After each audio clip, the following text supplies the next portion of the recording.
am I doing this? Even if you're working in the corporate world, like bring Islam or Allah into that.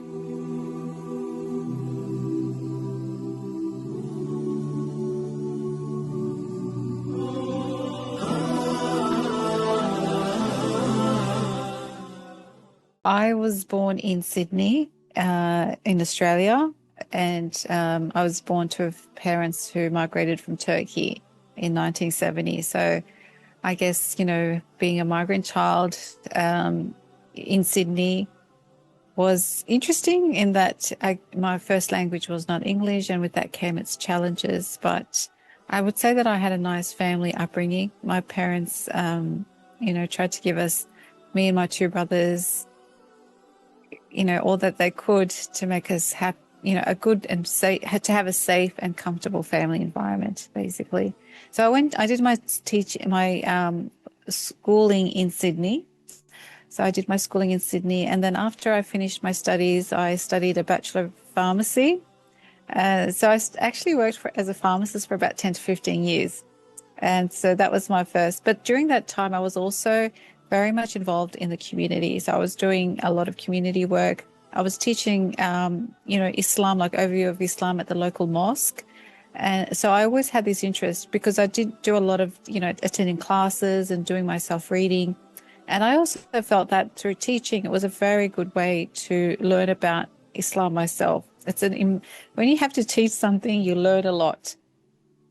And so while I was doing that, I thought, well, I should get some, do some studies in this space. So I ended up doing my Master of Islamic Studies at the University of Sydney. And I also then thought, okay, now I'll do a PhD. And then so I did my PhD on the topic of inner peace. I guess before that, before starting my master's and PhD, I did get married and I had two children who have grown up now. But yeah, I was, I guess, juggling a whole lot of responsibilities, working as a pharmacist, studying Islamic studies, doing community work, bringing up the children and so forth. And then 10 years ago, I moved to Melbourne. So I guess when I was in Sydney, I co-founded ISRA Academy with Professor Mehmet. And then I came to Melbourne to establish ISRA in Melbourne as well. And I have been here since then. So that's me in a nutshell, really.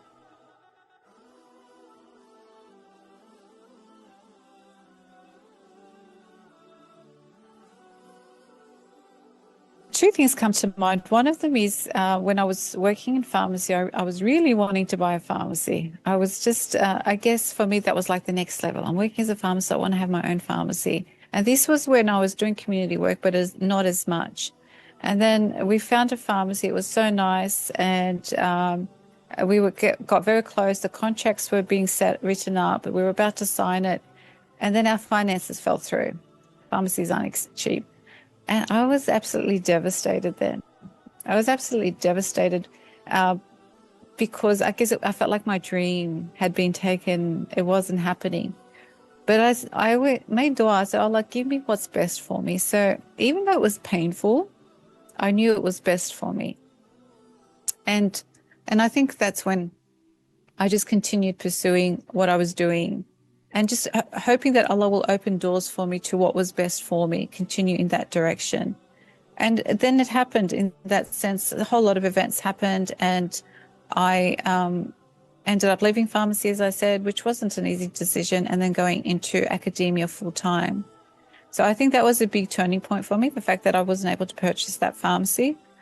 But I think having tawakkul really helped me. Trusting in Allah during that time helped me to deal with it. Otherwise, we when we want something so much and don't leave it, a space for and think, well, maybe what if it's not good for me? If we're so sure something is good for us and it doesn't happen, it devastates us completely. Whereas when you're constantly thinking, look, my heart wants this, but Allah, give me what's good for me, you're open to things not going the way you want, and it becomes easier to accept.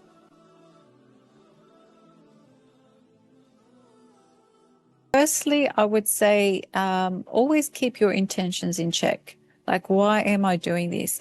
Even if you're working in the corporate world, like bring Islam or Allah into that, in that sense that you may not, if you're in, say, finances, what you're doing you may feel has got nothing to do with Islam.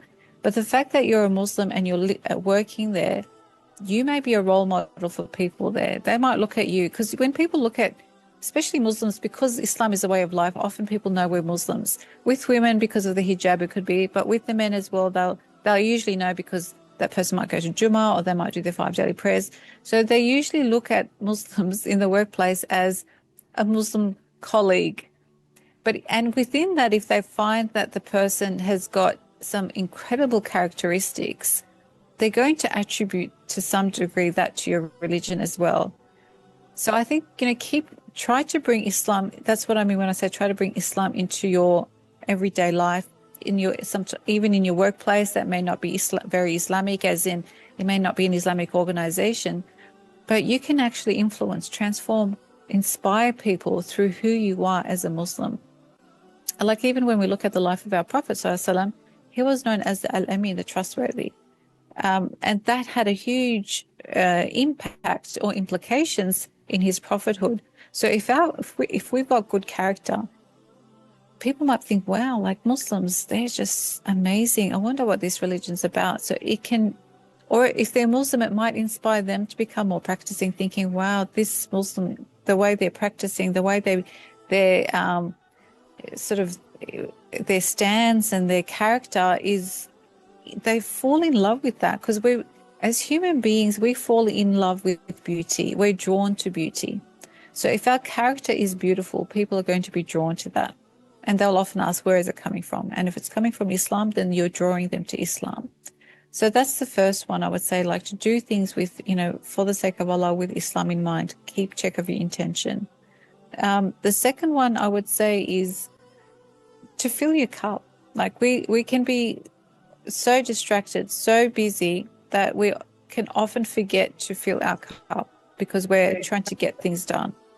So we need to think, what do I need to do to ground myself, to connect with Allah on a regular basis? Like that has to be a priority, because if your cup is not full, what are we going to give people? It's going to affect us, what we give. It's going to affect our character. So we have to find ways to fill. We all need to find ways to fill our cup, and that can look different for different people. Like some people might want to go to a halaqah. Some people might want to reflect. Some people, they might want to read the Quran daily. Like everyone has a way of connecting with Allah, filling their cup through different ways. And that's the beauty of Islam. There's so many options. There's so many ways. Some might do dhikr, for example. Some might listen to a lecture. Some might do all of them. So that would be the second one. And I would say the third one is to try and do everything with excellence. And also give it meaning. Give it meaning as in a spiritual meaning or an Islamic meaning. Because even like when I was working as a pharmacist, you might think, well, what's that got to do with Islam? But I used to think Allah is using me as a tool to help people get better with their health. And so I felt, well, that's so different to saying, oh, I'm just giving out medicine. So the meaning we give to what we do can really elevate what we're doing to a higher level. And even then, when I was thinking pharmacist, Allah's name Al-Shafi is manifesting through what I do, the healer.